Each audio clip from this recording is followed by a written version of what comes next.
श्रीराम नवमी ते हनुमान जयंतीनिमित्त श्रीराम हनुमान ज्ञानेश्वरी सेवा संस्थेतर्फे ज्ञानेश्वरी पारायण सोहळा प्रारंभ झाला आहे. 26 मार्च ते 2 एप्रिल या कालावधीत हा सोहळा पार पडत आहे.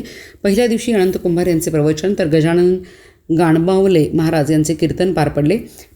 पारायण सोहळ्याच्या शुभारंभप्रसंगी उपमहापौर गजानन मगदूम, माजी उपमहापौर मोहनबापू जाधव, धनपाल खोत, राजू मैनाबापू पाटील, सुभाष रुमाले, पारायण समितीचे अध्यक्ष दादासाहेब पाटील यांच्या उपस्थितीत श्री गणेश, श्री विठ्ठल, श्री ज्ञानेश्वरी ग्रंथसंत ज्ञानेश्वर महाराज, तुकाराम महाराज तसेच श्रीराम यांच्या प्रतिमांचे पूजन झाले.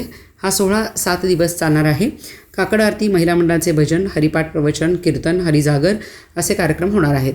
2 एप्रिल रोजी सकाळी 11 वाजता महाप्रसादाचे आयोजन केले आहे. त्याचा सर्व भक्तांनी लाभ घ्यावा असे आवाहन संयोजकांनी केले आहे.